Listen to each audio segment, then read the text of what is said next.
میرے آقا مدینے والے مصطفیٰ صلی اللہ تعالی علیہ وسلم کی ذات گرامی وہ ہستی ہے جن میں تمام اچھائیاں اپنی ہائیسٹ ڈگری پر موجود تھیں. آپ نہایت شائستہ طبیعت اور پاکیزہ اور عظیم عادتوں کے مالک تھے. آپ سراپا شرم و حیا، زندہ دل، عمدہ سیرت اور پاکیزہ ظاہر و باطن رکھنے والے تھے.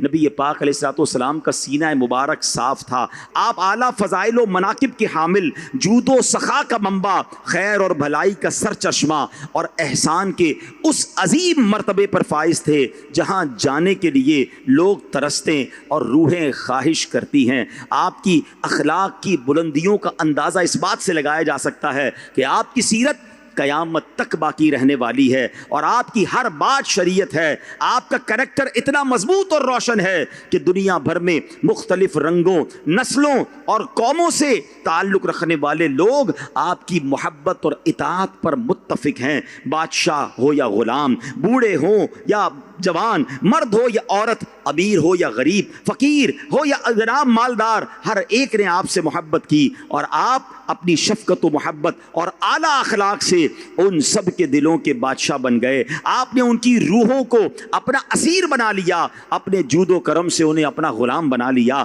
اپنے لطف و کرم سے لوگوں کو اپنا گرویدہ کر لیا. اے میرے پیارے اسلامی بھائیوں، آج کے بیان میں نبی پاک کی سیرت تو بیان ہوگی، مگر سیرت کے میں وہ پہلو بیان کرنا چاہوں گا جو ہم سب کی زندگی میں کوئی بدلاؤ لا سکیں. ہم یہاں سے جب اٹھ کر گھر جائیں تو چاہے وہ اسلامی بھائی ہوں، چاہے وہ اسلامی بہنیں ہوں، وہ کچھ ایسے سیرت کے پھول لے کر جائیں جو ہم سب اپنے دل کے مدنی گلدستے میں سجاتے چلے جائیں. میرے آقا سب کے لیے مہربان، نبی پاک سب کے لیے شفیق، مگر اللہ اکبر جو ڈپرائیوڈ لوگ ہوتے تھے، جو محروم لوگ ہوتے تھے، جو دکھی ہوتے تھے، حضور علیہ الصلوۃ والسلام ان پر زیادہ شفقت فرماتے، ان پر آپ زیادہ سبحان اللہ مہربان ہوتے. جنہیں سب چھوڑ دیتے تھے میرے آقا انہیں اپنا لیتے تھے. وہ نعت کا شعر ہے نا کہ تم اس کے طرفدار ہو، تم اس کے مددگار، تم اس کے طرفدار ہو، تم اس کے مددگار، جو تم کو نکمے سے نکما نظر آئے اور لگاتے ہو اس کو بھی سینے سے. آقا یہ سیکھنا ہے ہم سب نے. ہم کس کو سینے لگاتے ہیں؟ ہم کس کو دوست بناتے ہیں؟ ہم کس پر اپنی شفقتوں کے پھول نچھاور کرتے ہیں جو ہمارے لیول کا ہو، ہمیں اس سے کوئی فائدہ ہو سکے، ہمیں جناب اس کی وجہ سے کوئی شہرت، کوئی دولت، کوئی فائدہ ملے. مگر حضور کس پر شفقت فرما رہے ہیں؟ کس پر زیادہ مہربانی ہے؟ تم اس کے طرفدار ہو، تم اس کے مددگار، جو تم کو نکمے سے نکما نظر آئے اور لگاتے ہو اس کو بھی سینے سے. آقا جو ہوتا نہیں منہ لگانے کے قابل. یتیموں کا حال اس زمانے میں بہت برا ہوتا تھا. لوگ یتیموں کے مال پر قبضہ کر لیتے، ان کے ساتھ ظلم کرتے. نبی پاک علیہ الصلوۃ والسلام کا کیا انداز تھا، آپ یتیموں سے بے پناہ محبت فرماتے. غزوہ احد میں حضرت اقربہ رضی اللہ تعالیٰ عنہ جب شہید ہو گئے تو ان کے بیٹے بشیر بن اقربہ رضی اللہ تعالیٰ عنہ رو رہے تھے. نبی پاک علیہ الصلوۃ والسلام ان کے قریب سے گزرے، دیکھا ایک یتیم بچہ ہے جس کے والد شہید ہو گئے ہیں، آنکھوں میں آنسو ہیں. اللہ اکبر. میرے آقا علیہ السلام نے فرمایا اے پیارے کیوں روتے ہو؟ کیا تمہیں یہ بات پسند نہیں کہ میں تمہارا والد اور عائشہ تمہاری والدہ ہو جائے؟ لک اٹ دا وے کہ والد چلا گیا نا، گھبراؤ نہیں، اب تم میرے بچے ہو. اور ایسا ہی ہوا. نبی پاک علیہ الصلوۃ والسلام نے کیا کیا؟ حضرت بشیر بن اقربہ خود فرماتے رضی اللہ تعالیٰ عنہ، میرے آقا سے میں نے عرض کی یا رسول اللہ کیوں نہیں؟ اور یہ سن کر میرے اداس اور غمزدہ دل کو قرار آ گیا. ایک اور واقعہ، حضرت جعفر طیار رضی اللہ تعالیٰ عنہ جنگ موتا میں شہید ہوئے. نبی پاک علیہ السلام جب ان کے گھر گئے، ان کے بچوں کو اپنے پاس بلایا، پیار کیا، سر پر ہاتھ پھیرا. تو نبی پاک کی خود آنکھوں سے حضرت جعفر کی جدائی میں، کیونکہ آپ کزن تھے، نبی پاک بہت پیار کرتے تھے، تو آنکھوں سے آنسو بہہ نکلے، یہاں تک کہ آپ کی داڑھی مبارکہ آنسوؤں سے تر ہو گئی. حضرت جعفر کے جو بیٹے عبداللہ تھے اس وقت بچے تھے. نبی پاک اس یتیم بچے کو اپنے گھر لے گئے، 3 دن اپنے ساتھ رکھا، کھلایا پلایا، اس کی ٹیک کیئر کی. پہلا پھول. میں نے کہا تھا کہ آج بیان میں ہم اوصاف مصطفیٰ تو سنیں گے مگر ساتھ اپنے لیے بھی کچھ لے کر جانا ہے.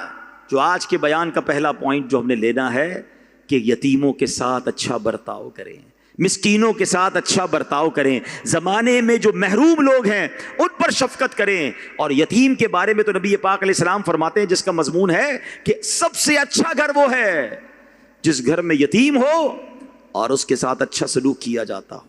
فرمایا سب سے برا گھر وہ ہے جس میں یتیم ہو اور اس کے ساتھ برا سلوک کیا جاتا ہو. اور یتیم کی کفالت کرنے والے کے بارے میں نبی پاک فرماتے ہیں کہ میں اور یتیم کی کفالت کرنے والا جنت میں اس طرح ساتھ ہوں گے. یعنی اپنی دونوں انگلیوں کو ملا کر فرمایا حضور علیہ الصلوۃ والسلام نے یتیم کی اچھی کفالت کرنے والے کو اپنے ساتھ جنت میں لے جانے کی بشارت عطا فرمائی ہے. مگر آج کے دور میں بھی یہ خبریں ملتی ہیں کہ لوگ یتیم کا مال کھا جاتے ہیں, ورثہ نہیں دیتے. بھائی ہوتے ہیں مگر دیکھتے ہیں بھائی دوسرا چھوٹا ہے, ابھی اس کو معلوم ہی نہیں, بعض اوقات اس کا مال کھا جاتے ہیں. رشتہ دار انتقال ہو گیا والد کا, معلوم ہے کہ بچہ یتیم ہے, مگر اس کے ورثے پر قبضہ کر لیتے ہیں. ایسا کبھی نہ کیجئے گا, یہ جہنم میں لے جانے والا کام ہے. بلکہ میں ایک مشورہ دوں گا جن کو بالخصوص اللہ نے نوازا ہے کہ اگر آپ کے گھر میں 2 بچے ہیں, 3 ہیں, 4 ہیں, 5 ہیں, اللہ آپ کے بچوں کو اور سلامتی عطا فرمائے.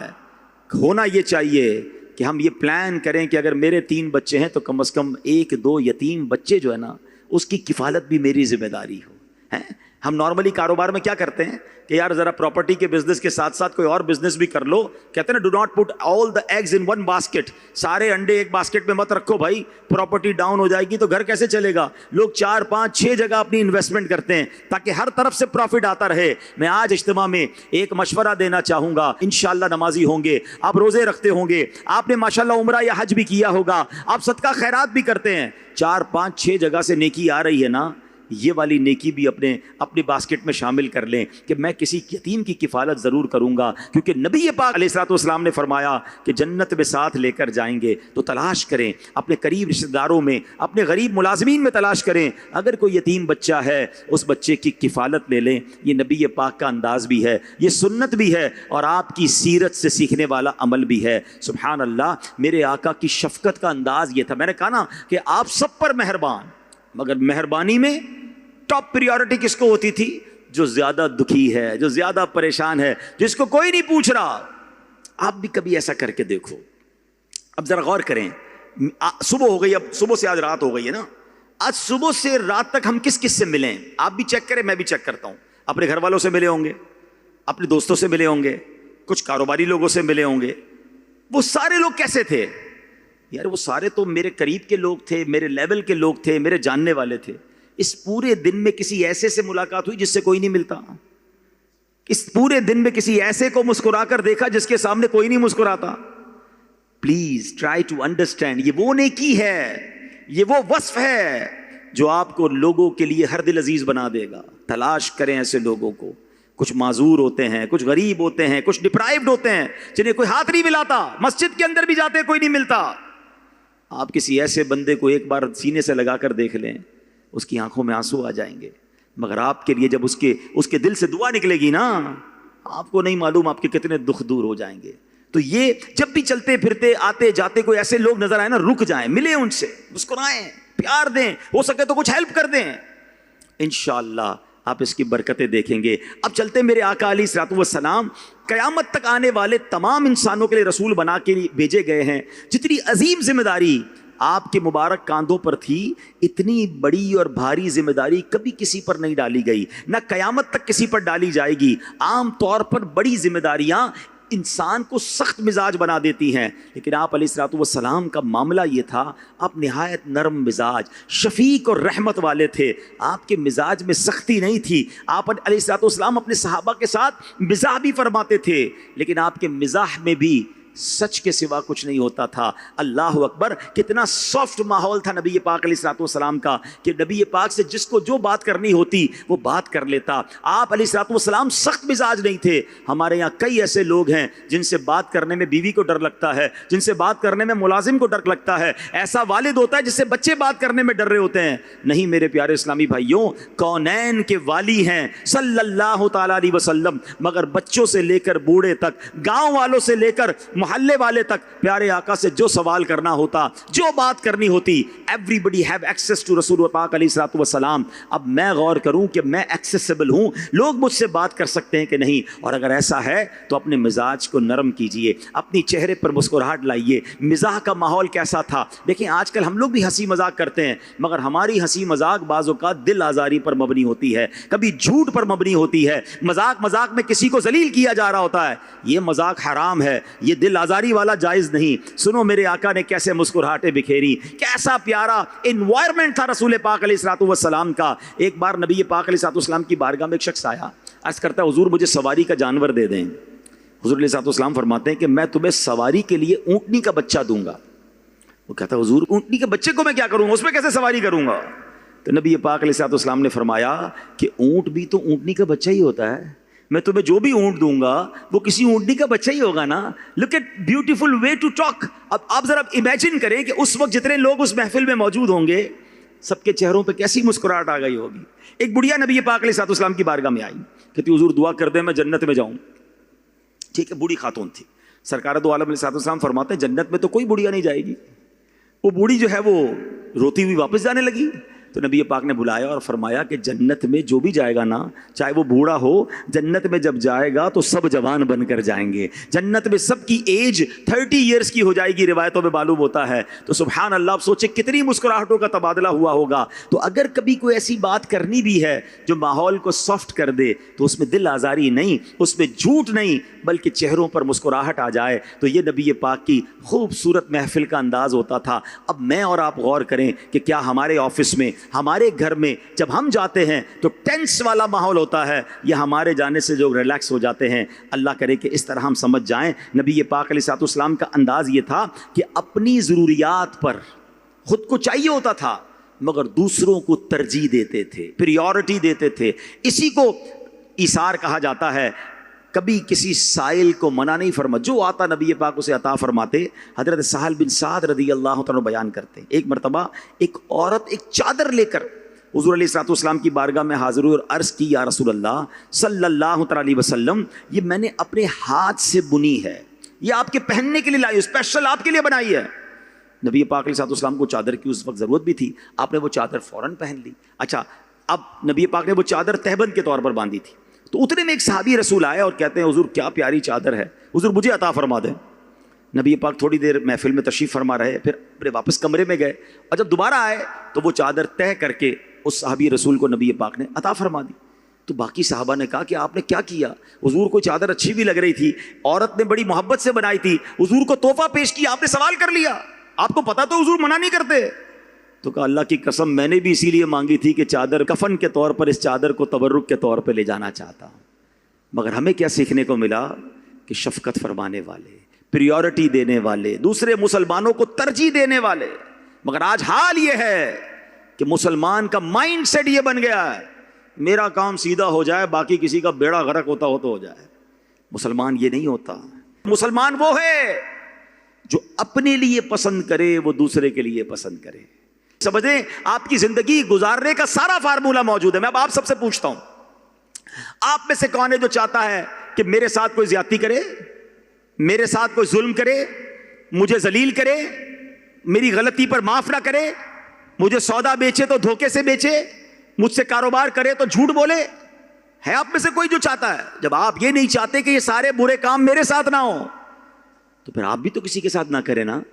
کہ مومن وہ ہوتا ہے جو اپنے لیے پسند کرتا ہے, وہی دوسرے مسلمانوں کے لیے پسند کرتا ہے. اے میرے پیارے اسلامی بھائیوں, حضور اس لیے بھی عظیم ہیں, آپ ایسے قریب ہیں کہ آپ کا مشن نہایت اعلیٰ اور آپ کا نام عظیم تھا. آپ نے لوگوں کو گمراہیوں کے اندھیرے سے نکالا, جہالت کی تاریکیوں کو ختم کر کے علم کا نور عام کیا, شیطانیت کا ازالہ کیا, نفرتوں کا کلا کما کیا, باطل کو مٹایا اور حق کو مضبوط کیا. جو سخاوت کا طالب ہوا اس نے آپ علیہ السلام کی پیروی کی, جس نے فلاح و کامیابی کامیابی کو پسند کیا اس نے آپ علیہ السلام کی اقتدا کی. جس نے نجات کا شوق رکھا وہ آپ کی راہ پر چلا. آپ کی نماز سب سے خالص, آپ کا روزہ سب سے برتر و افضل, آپ کا حج سب سے کامل, آپ کا صدقہ سب سے بڑھ کر پاک اور صاف, آپ کا ذکر الہی سب سے عظیم ذکر ہے. جو آپ علیہ السلام کے سفینہ مبارک میں سوار ہوا وہ جنت پا گیا. جو آپ کے در دولت میں داخل ہوا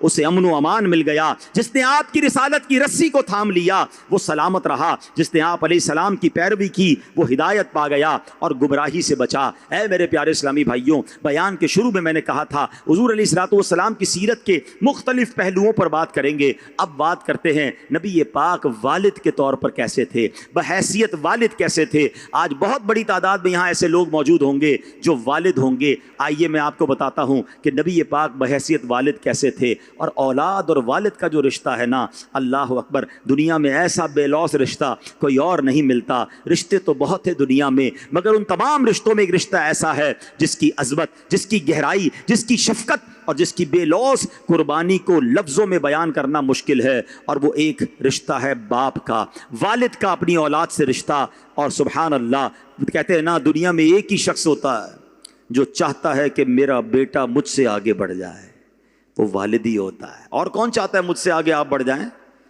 والد چاہتا ہے کہ میرا بیٹا مجھ سے آگے بڑھے, عزت میں آگے بڑھے, دولت میں آگے بڑھے, شہرت میں آگے بڑھے. ارے وہ کاندھے پر اس لیے بٹھاتا ہے کہ جہاں تک میری نظر جا رہی ہے میرا بیٹا اور اونچا ہو جائے, اس کی نظر اور دور تک جائے. والد کو سایہ دار درخت کہا جاتا ہے. کیوں کہ درخت کے نیچے جب میں اور آپ کھڑے رہتے ہیں تو اوپر والے پتے دھوپ کو سہتے ہیں, اوپر والے پتے گرد اور مٹی کو اپنے اوپر لے لیتے ہیں, نیچے کھڑے ہونے والے کو سایہ دیتے ہیں. ساری زندگی والد یہ کام کرتا ہے. مگر جب یہ والد اللہ اکبر ہمارے پیارے آقا علیہ السلام ہوں تو اب یہ رشتہ صرف محبت کا نہیں, رحمت, عزت اور کردار سازی کی وہ مثال بن جاتا ہے جو رہتی دنیا کے والدین کے لیے روشن چراغ ہے. ایک وہ دور تو ذرا یاد کریں, میرے آقا کا دور کیا ہے, جب عرب کے صحراؤں میں بیٹی پیدا ہوتی تھی نا تو صفے ماتم بچ جاتی تھی.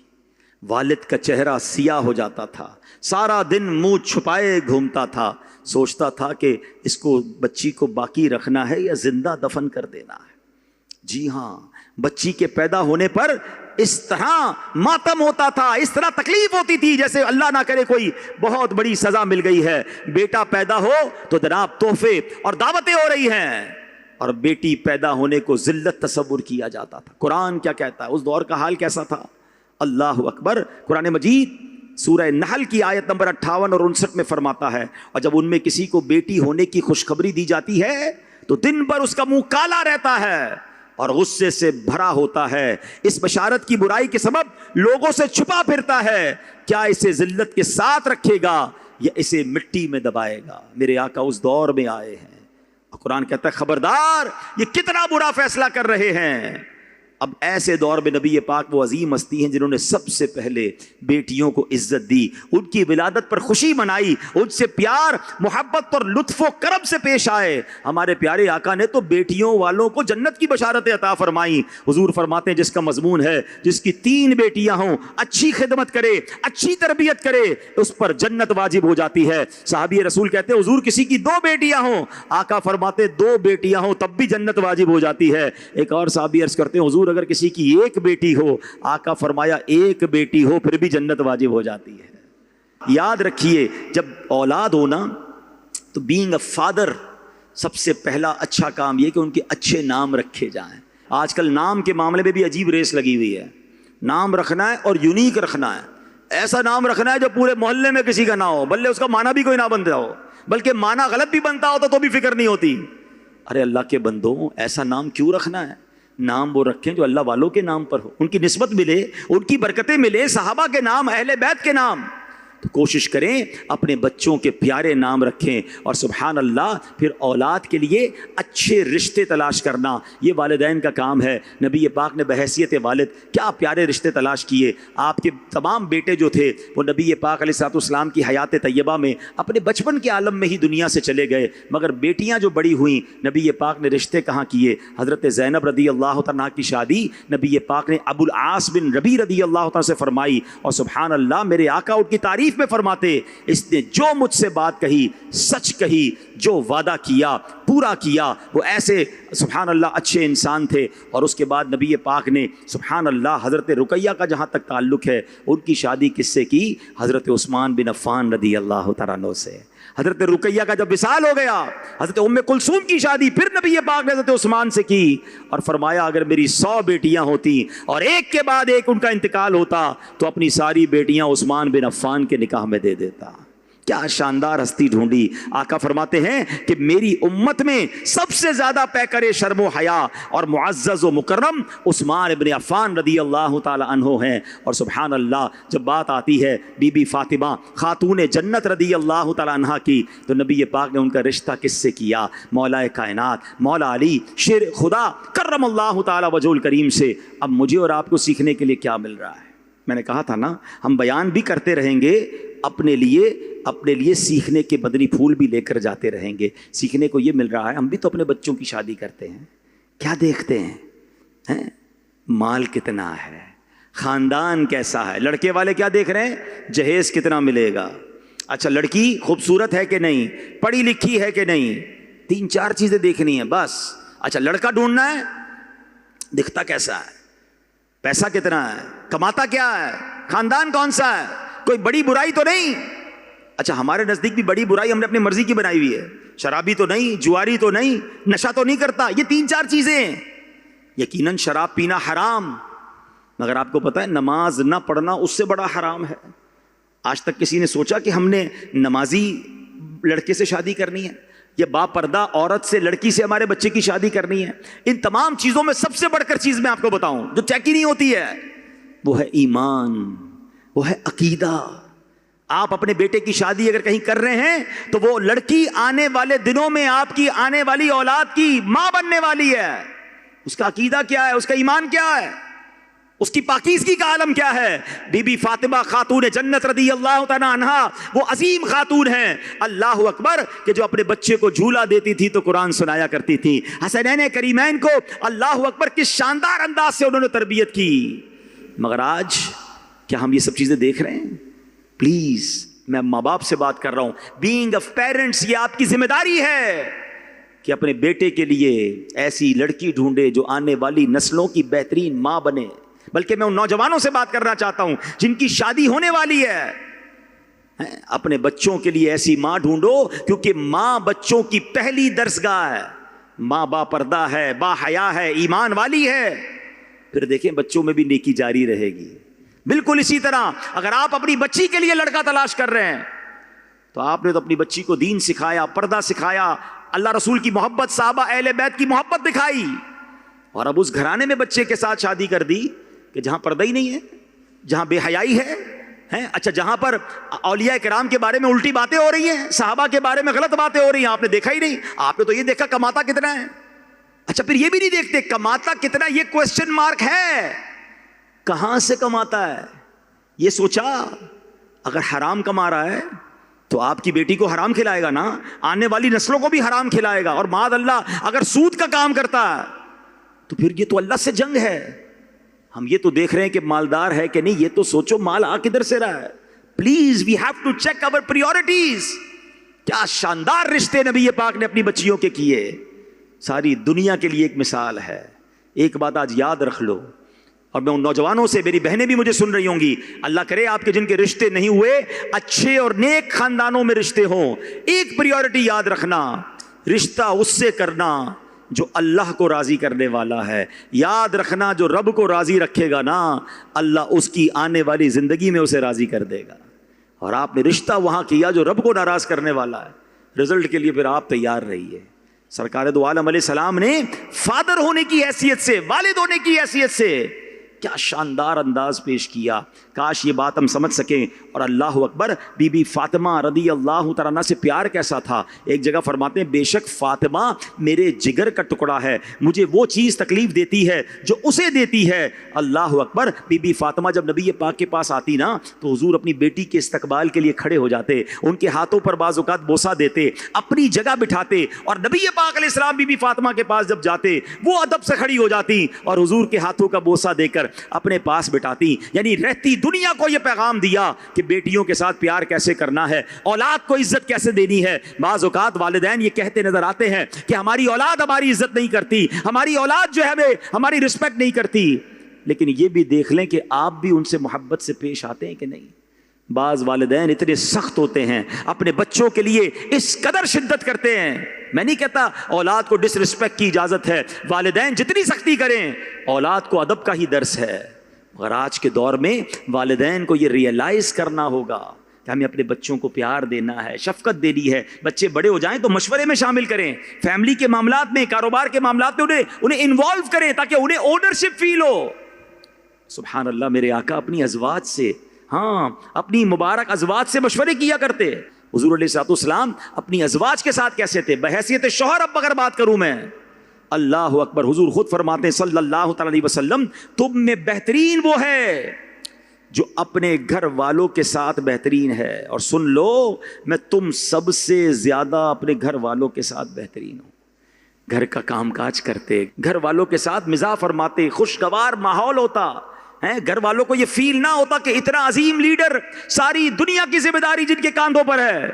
گھر آنے کے بعد وہ افسرانہ انداز نہیں ہونا چاہیے. آج ہمارے ساتھ بھی ہوتا ہے, کسی کا بطرف بزی لائف ہو, بڑا کاروبار ہو, وہ گھر آ کے کہہ رہا ہوتا ہے پتہ نہیں کتنی بڑی کمپنی چلا رہا ہوں, اتنی بڑی فیکٹری چلا رہا ہوں, اتنی بڑی ریئل اسٹیٹ ایجنسی چلا رہا ہوں, اتنے کاروبار دیکھ رہا ہوں, اور گھر میں آ کے گھر کے کام بھی کروں, میرے پاس ٹائم نہیں ہے. نہیں, حضور علیہ الصلوۃ والسلام کے کاندھوں پر کتنی ذمہ داری تھی بتائیے نا. کہیں جنگیں ہو رہی ہیں, کہیں مشورے ہو رہے ہیں, کہیں تربیت صحابہ کی کرنی ہے, بہت سارے مسائل ہیں. مگر حضور جب گھر آتے ہیں تو مسکرا رہے ہیں, بچوں کو کاندھے پہ بٹھا رہے ہیں. حسنین کریمین کے واقعات سنے ہیں نا. تو گھر کے اندر انسان فیملی ممبر بن کر رہے, اور یہ نبی پاک علیہ الصلوۃ والسلام نے پروف کیا. ازواج مطہرات کو گھر بنا کر دیے. یہ مرد کی ذمہ داری ہے, شوہر کی ذمہ داری کہ اپنی زوجہ کے لیے رہنے کا انتظام کرے. اور سبحان اللہ, سرکار دو عالم علیہ السلام اپنی ازواج سے محبت کیسے کرتے. بی بی عائشہ صدیقہ رضی اللہ تعالیٰ فرماتی ہیں کہ میں جہاں سے پانی پیتی تھی نا, حضور کو دیتی, حضور بھی ایگزیکٹلی اسی جگہ سے پانی نوش فرمایا کرتے تھے.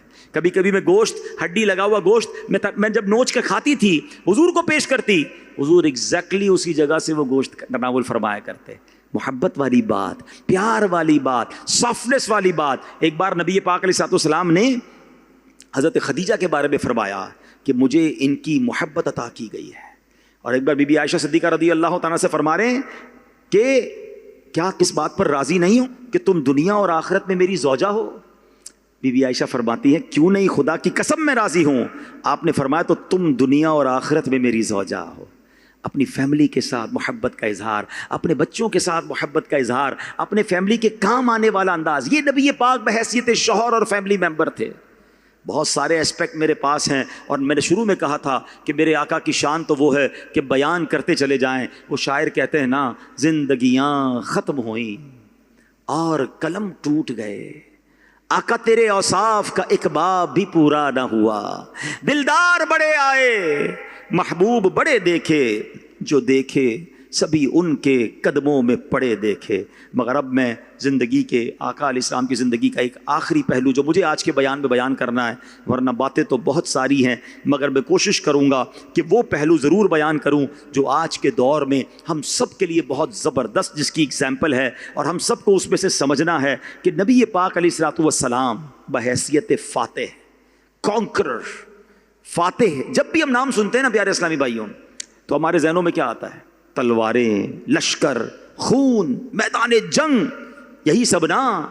ہم میں سے اکثر نے تاریخ میں ایسے ہی فاتحین کے نام تو پڑھے ہیں, واقعے سنے ہیں, جن کے نام سنتے ہی رونگٹے کھڑے ہو جاتے ہیں. چنگیز خان جس نے بغداد کو راکھ کر دیا, ہلاکو خان جس نے دریائے دجلہ کو لوگوں کے خون سے سرخ کر دیا. اس طرح اور بھی کئی نام ہمارے ذہنوں میں آتے ہیں. فاتح تھے, مگر وہ کیسے فاتح؟ جہاں گئے تباہی پھیلائی, جو شہر فتح کیا اسے ویران کرائے, جن قوموں کو جیتا انہیں غلامی اور ذلت کی زنجیروں میں جکڑ دیا, اور جب وہ چلے گئے تو ان کا نام بھی جلدی بھلا دیا گیا, ان کے اثرات مٹ گئے, ان کی یادیں صرف خوف کی صورت میں باقی رہ گئیں.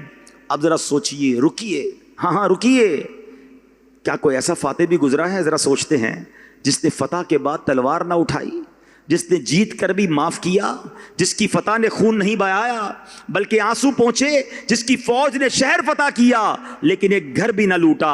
ناظرین، اگر ایسے فاتحین کو آپ ڈھونڈنے نکلے تو سب سے پہلے جس ہستی کا نام آئے گا کوئی اور نہیں، ہم سب کے آقا و مولا جناب محمد مصطفیٰ صلی اللہ تعالیٰ علیہ وسلم کی بات ہے۔ آئیے فتح مکہ پر چلتے ہیں۔ فتح مکہ یہ تاریخ انسانیت کا اہم ترین واقعہ ہے۔ فتح مکہ وہ مکہ جس کے باشندوں نے نبی پاک کو 13 سال تک تکلیفیں دیں، جہاں آپ علیہ الصلوۃ والسلام کو معاذ اللہ مجنون کہا گیا، جادوگر کہا گیا، جھوٹا کہا گیا، جہاں آپ کے ساتھیوں کو گرم ریت پر لٹایا گیا، جہاں حضرت بلال رضی اللہ تعالیٰ کے سینے پر پتھر رکھے گئے، جہاں سے آپ رات کے اندھیرے میں تشریف لے گئے۔ آج اسی مکہ میں رسول پاک علیہ الصلوۃ والسلام کانکرر، فاتح بن کر واپس آ رہے ہیں۔ اللہ اکبر، 10,000 کا لشکر ہے، طاقت ہے، اختیار ہے، اتھارٹی ہے۔ اس موقع پر نبی پاک علیہ الصلوۃ والسلام کا انداز کیسا تھا؟ تاریخ نے اس لمحے کو محفوظ کر دیا۔ تاریخ بتاتی ہے کہ نبی پاک علیہ السلام جب مکے میں داخل ہو رہے ہیں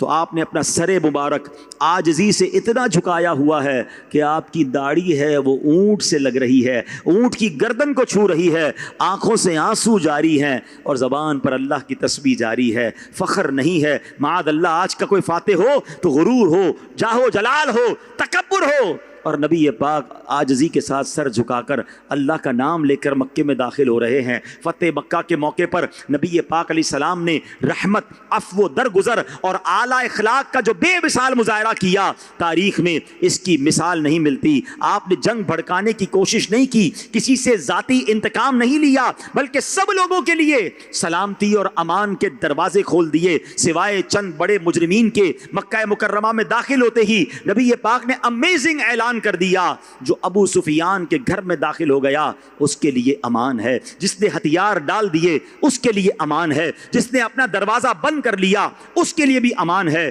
نبی پاک علیہ الصلوۃ والسلام اب بیت اللہ شریف میں داخل ہوئے، حجر اسود کو بوسہ دیا، اپنی اونٹنی پر بیٹھ کر طواف کیا۔ بیت اللہ کے اندر 360 جھوٹے خدا موجود تھے۔ نبی پاک نے اپنی چھڑی سے ایک ایک ان کو گرانا شروع کیا اور قرآن کی اس آیت کی تلاوت ہو رہی ہے، الحق وزهق الباطل ان الباطل کان زہوقا۔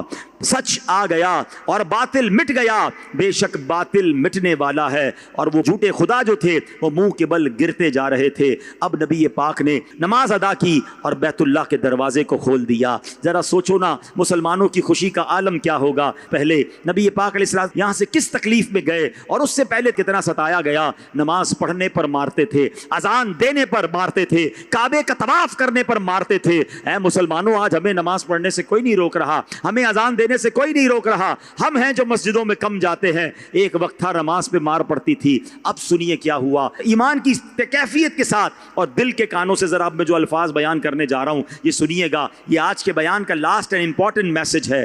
اب سامنے مسجد حرام قریش کی صفوں سے بھری ہوئی تھی۔ پیارے آقا علیہ الصلوۃ والسلام نے دروازے کے بازوؤں کو پکڑ کر خطبہ دیا، جس میں اللہ کی وحدانیت کا اعلان کیا، تمام باطل رسومات کو اپنے مبارک قدموں تلے رون دیا۔ اور اب نبی پاک نے کیا فرمایا؟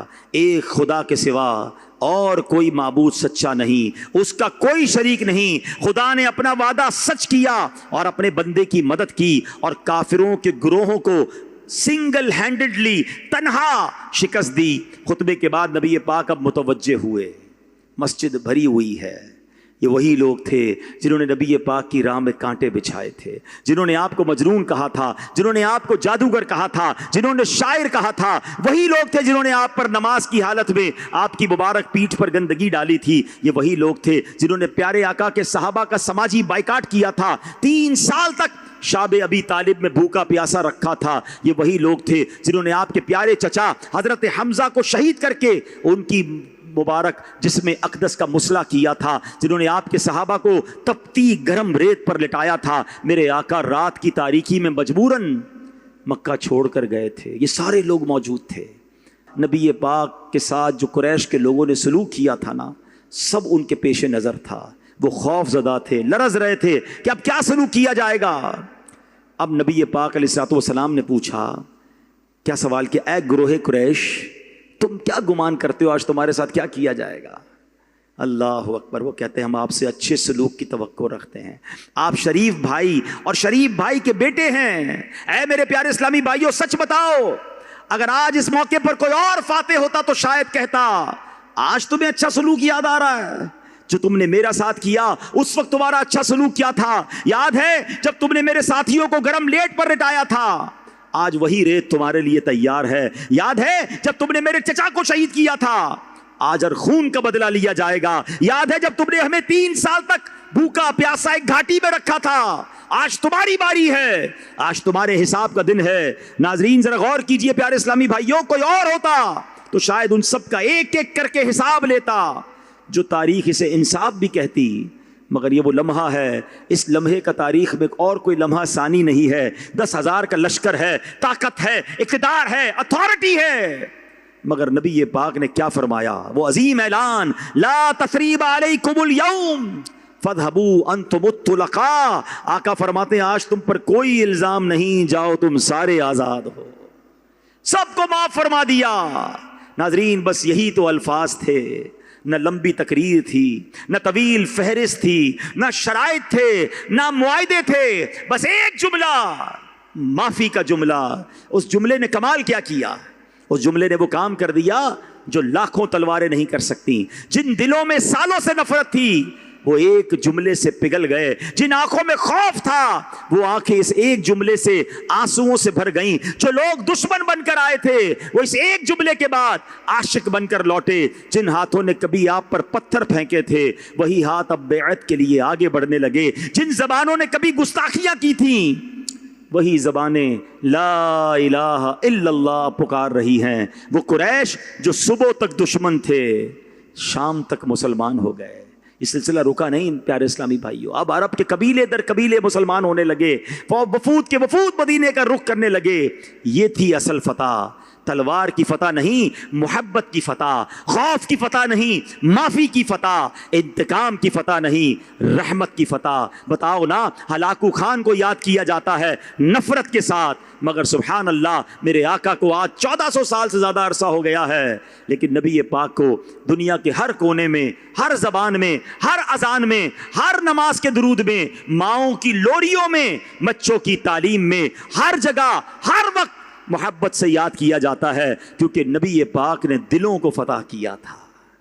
دس is the message for all of you. دل فتح کرنا جیتے ہیں, دشمنیاں چھوڑ دیں. آج چھوٹی چھوٹی بات پر ہم نے دشمنیاں پالی ہیں. میں فلاں سے بات نہیں کرتا, میں فلاں سے بزنس نہیں کرتا, میں فلاں کے گھر نہیں جاؤں گا, ہمارا ان سے رشتہ کوئی نہیں ہے. قبیلوں میں دشمنیاں ہیں, خاندانوں میں دشمنیاں ہیں. ارے اللہ کے بندو, یہ تو اسلام سے پہلے کی باتیں تھیں, مگر ہم مسلمان ہو کر دشمنی رکھے, معاف نہ کریں, درگزر نہ کریں.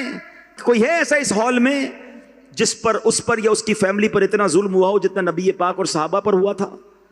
ہے کوئی کہ ہمارے کسی رشتہ دار کو شہید کر کے اس کے جسم کے ٹکڑے کیے ہوں؟